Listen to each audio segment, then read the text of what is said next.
Emang siapa yang meninggal? Aku kesini diajak Rati nih. Aku nggak tahu Rati kesini mau ngapain. Aku kesini.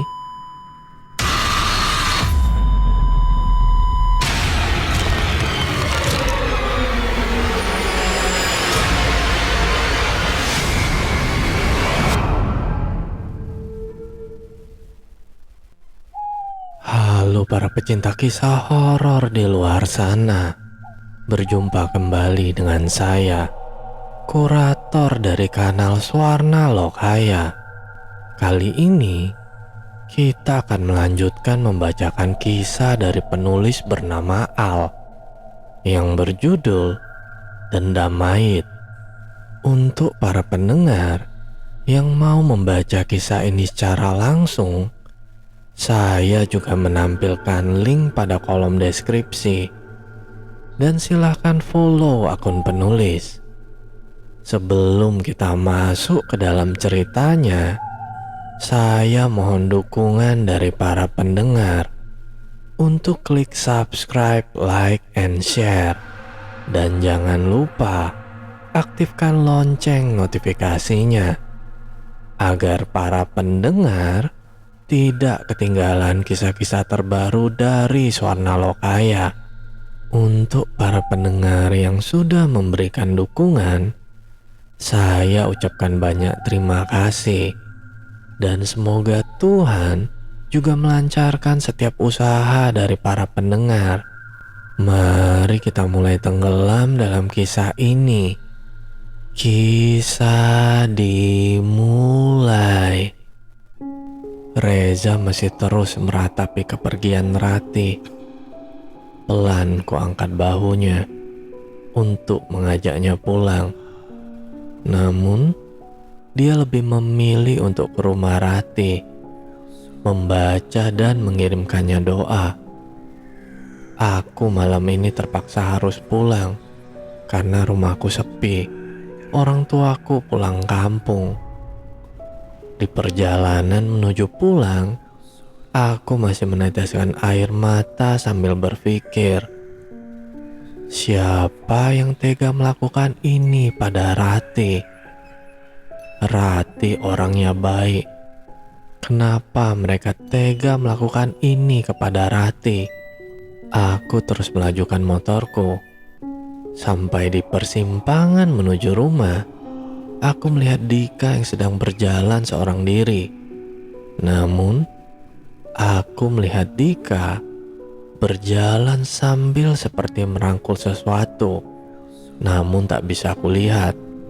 Aku berhenti menghampiri Dika dan memeluknya sambil mengatakan, Rati telah tiada.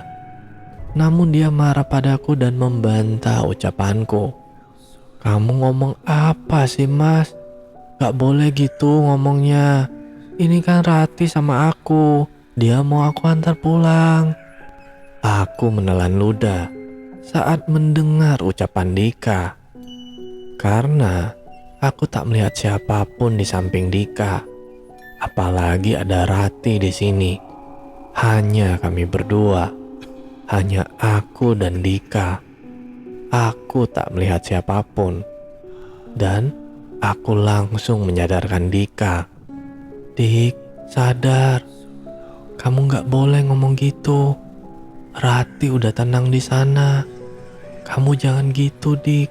Kamu sadar, Dik. Ucapku. Namun Dika tak memperdulikanku yang sedang berbicara padanya. Dan dia malah mendorongku langsung berlari pergi. Langsung meninggalkanku. Rasanya bagai tersambar petir di siang bolong. Apa yang kurasakan saat ini? Di satu sisi, aku baru kehilangan sahabatku Rati. Ditambah lagi melihat keadaan Dika yang seperti itu. Rasanya ini semua seperti mimpi. Aku gak pernah menyangka bahwasanya semua akan terjadi seperti ini. Ingin sekali rasanya mereka semua kurangkul dan balik lagi ke masa remaja kami dulu, di mana tak pernah sedikit pun ada kata sedih maupun duka. Aku sangat merindukan persahabatan kita yang dulu. Tak kusadari, aku nangis sudah berjam-jam tanpa henti, memikirkan ini semua.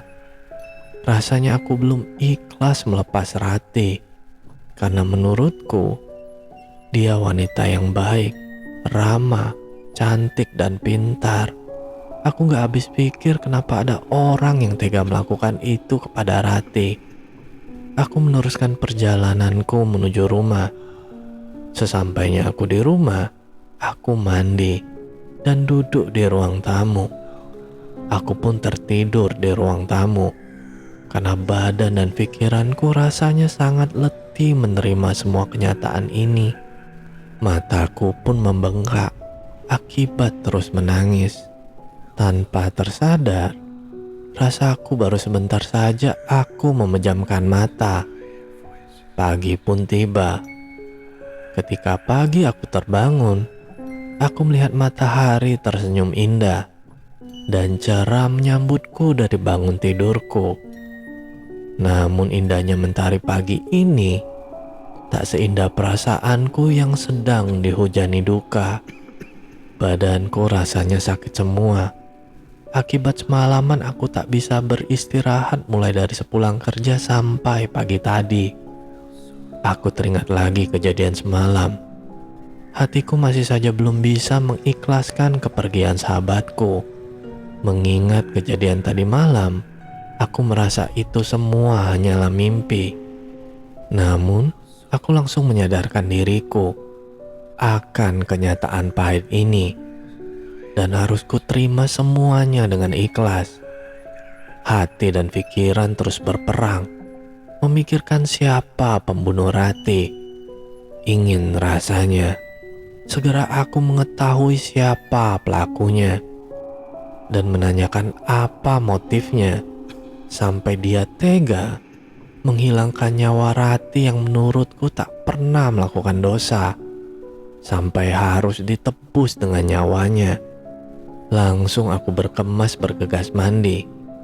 Setelah mandi dan sarapan, aku langsung ke rumah Rati.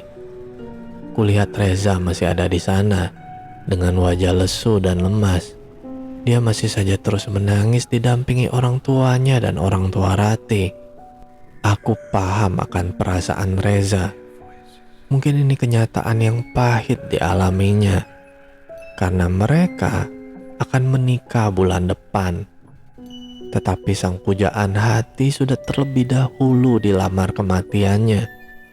Sebelum Reza yang melamarnya, aku mendekati Reza dan memeluknya sambil berkata, "Sabar ya Sa, ini semua udah takdir. Dan ini semua cobaan untuk kita. Kamu sayang kan sama Rati? Kamu gak boleh kayak gini Za. Kamu harus ikhlas. Kamu jangan sedih. Nanti Rati juga sedih." Reza pun memelukku sangat kuat sambil dia menangis. Ku coba untuk menenangkan Reza. Sampai akhirnya Reza pun berhenti menangis.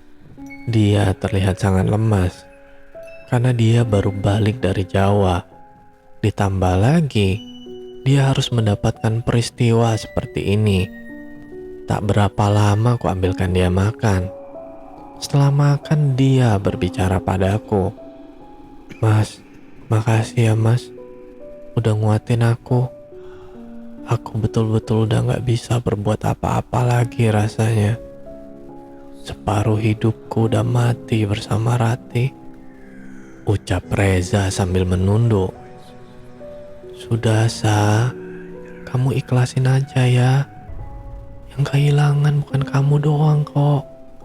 Aku, teman-teman kita, bahkan orang tua Rati. Kamu yang sabar. Kita doakan saja Rati agar dia tenang di sana ya. Kamu temenin aku ya mas ke pemakaman. Aku mau ziarahin Rati." Aku pun mengiyakan ajakan Reza. Tak berapa lama kemudian, kami pun langsung pergi ke pemakaman menggunakan motor. Sesampainya di pemakaman, kami berdua sangat terkejut Kami melihat dari kejauhan ada seseorang laki-laki yang duduk di dekat makam Rati. Dan kami pun saling bertanya, "Mas, itu siapa? Ngapain laki-laki itu di makam Rati?" Tanya Reza padaku. "Lah, kamu gimana sih, Za? Aku kan juga baru sampai di sini sama kamu. Ya aku nggak tahu lah itu siapa," ucapku. Kami pun bergegas menghampiri laki-laki itu. Namun, yang tak kami sangka, ternyata laki-laki itu adalah Dika yang sedang duduk di dekat makamnya Rati. "Dik, kamu ngapain di sini? Kamu kemana aja selama ini? Lihat, sahabat kita udah pergi ninggalin kita. Kamu kemana aja? Kok nggak pernah ada kabar? Kamu kok nggak datang ke rumah Rati?" ucap Reza. Dika hanya memandang tajam kepada Reza. Matanya seolah-olah memancarkan kebencian. Lalu dia berkata, "Emang siapa yang meninggal? Aku kesini diajak Rati nih. Aku nggak tahu Rati kesini mau ngapain. Aku kesini bukan untuk bertemu kalian. Ayo Rat, pergi. Aku nggak mau lama-lama di sini." Sambil pergi, Dika seperti menarik sesuatu. Tapi aku dan Reza tak bisa melihatnya. Aku dan Reza pun saling bertatapan dengan terheran melihat sifat Dika. Reza berusaha menyadarkan Dika dan ingin mengejar Dika. Aku kemudian menghalangi karena aku tahu gimana keadaan Dika. Pikirku, dia seperti itu karena dia sangat menyukai Rati. Namun, mungkin dia merasa dikhianati oleh Reza dan aku. Setelah dia mengetahui Reza akan bertunangan dengan Rati kemarin, aku mencoba untuk mengalihkan pandangan Reza yang terus mengarah ke Dika. Aku pun kemudian mengajak Reza untuk berdoa di makam Rati. Tak terbendung lagi air mataku mengalir. Sambil kudoakan Rati, kulihat Reza pun dia juga menangis sambil memeluki batu nisan Rati. Aku mencoba untuk menenangkannya. Setelah berdoa, aku dan Reza langsung pulang ke rumahku. Sesampainya di rumahku, Reza ku persilakan untuk masuk. Dia lebih memilih berbaring di kamarku. Sembari Reza yang kulihat perlahan mulai tenang, aku membuatkannya teh hangat dan beberapa cemilan untuk dimakan. "Zah, ini dimakan, diminum dulu tehnya, biar badan kamu agak enakan dikit." "Iya mas, makasih," sahutnya singkat. Kulihat wajahnya masih murung, walaupun agak mendingan. Sesekali, dia tetap melamun dan menangis. "Sudah, Sah, ikhlasin. Kamu gak boleh terus-terusan begini. Kasihan Rati, yang ada dia gak tenang." Sambil melamun, dia berbicara kepada aku. "Bagaimana aku bisa ikhlas, Mas? Kemarin sebelum pergi, aku mengatakan bahwa aku akan menikahinya lebih awal daripada rencana kami sebelumnya, yaitu bulan depan. Aku akan menikahinya. Dia bahagia, Mas. Dia memelukku sambil menangis terharu. Seumur hidupku, aku tak pernah lihat Rati sebahagia itu. Aku tak tahu, Mas, Rati punya salah apa pada orang yang telah membunuhnya. Aku hanya tahu satu hal, bahwa Rati tidak pernah mau menyakiti atau menyinggung perasaanku selama bertahun-tahun lamanya. Dan bagiku, dia adalah wanita yang paling baik, paling menjaga sikap saat di hadapan orang lain. Banyak orang yang menyukai Rati. Mustahil bagiku kalau ada orang yang tidak menyukai Rati dan membunuhnya, Mas." "Ya udah, Sa. kalau kamu mau lihat dia lebih bahagia lagi, dari pas kamu melamarnya, kamu ikhlasin dia agar dia tenang di sana. Dia nggak akan pergi dengan tenang kalau dia masih lihat kita bersedih. Aku tahu, walaupun berat, namun mengikhlaskan Rati itu keharusan bagi kita. Akhirnya, setelah panjang lebar aku dan Reza mengobrol, tak luput juga aku ceritakan arwah Rati yang meminta tolong padaku untuk membalaskan dendamnya. Menurut kamu, siapa mas pelakunya? Aku udah gak sabar berjumpa langsung dengan pelaku yang sudah membunuh Rati. Aku akan pastikan dia menerima balasan yang setimpal. Akan kubalas bagaimana Rati menahan rasa sakit. Akan kubuat juga dia seperti itu. Udah, kamu tenang. Cepat atau lambat, pasti pelakunya akan tertangkap. Aku juga gak terima kalau dia berkeliaran di luar sana. Setelah membunuh Rati, dia harus mempertanggungjawabkan perbuatannya. Setelah mengobrol panjang lebar, Reza pun tertidur akibat kelelahan karena belum ada istirahat dari semalam. Kubiarkan dia sejenak melupakan kesedihannya dan menghilangkan sedikit rasa letihnya. Selagi dia tidur, aku pergi ke depan rumah dan duduk di cakruk depan rumahku. Terlintas seketika, seperti rekaman yang membekas di pikiranku. Kembali terulang rekaman seperti film lama yang kuputar kembali. Teringat dulu bagaimana kami melepas tawa kami bersama-sama di sini. Tak satu pun dari kami yang memperlihatkan wajah penuh beban dan pikiran. Yang terlihat hanyalah keceriaan dan kebahagiaan masa remaja kami dulu. Terlintas di memori pikiranku, di masa lalu senyum Rati yang begitu anggun, yang membuat siapapun melihatnya akan menyukai Rati, serta lelucon-lelucon receh yang selalu dilontarkan dari mulut Reza saat kami duduk di sini. Terlintas juga sikap kocak Dika yang selalu menggelitik perut kami. Kami hanya tertawa dan bahagia sepanjang waktu itu. Dan cakruk ini salah satu saksi bisu tempat di mana kami mengukir kebahagiaan di masa remaja kami. Angin berhembus dan menghempas ke wajahku. Seketika aku tersadar dari ingatanku di masa lalu. Kupandangi cakruk ini. Sekarang, tak lagi kulihat 4 orang sahabat yang akan tertawa bahagia sepanjang malam di sini. Semuanya telah berubah. Dan sekarang, hanya ada kegugupan di dalam diri kami masing-masing. Bayangan Rati terus menghantui pikiranku. Senyumnya, sapanya, keramahannya, seolah terekam kembali di pikiranku.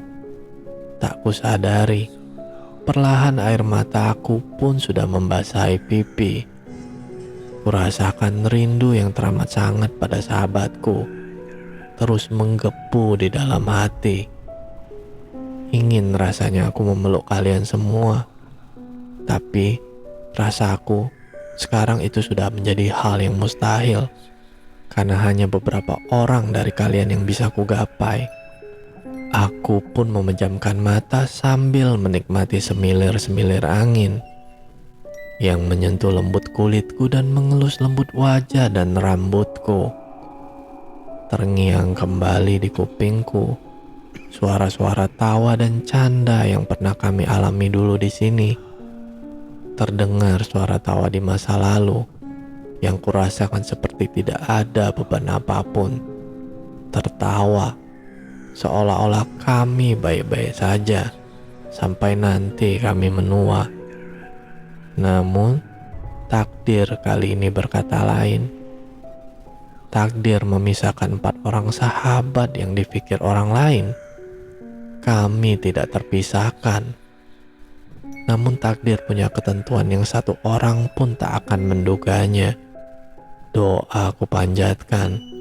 Aku berdoa untuk Rati agar ia tenang di sana. Al-Fatihah. Senantiasa aku persembahkan untuk Rati, dan kudoakan juga untuk Dika agar dia lekas membaik. Halo para pendengar, saksikan part terakhir dari Dendam Mayit ya. Baiklah, jika para pendengar suka dengan kisah ini, silakan tinggalkan komentar di kolom komentar. Dan bagi para pendengar yang mau kisahnya dibawakan, silakan kirimkan ceritanya ke email suarna.lokaya@gmail.com. Baiklah, cukup sekian kisah horor kali ini. Semoga para pendengar beserta keluarga sehat selalu. Dan sampai bertemu lagi dengan kisah horor berikutnya. Tentu saja di kanal Suarna Lokaya. Bye.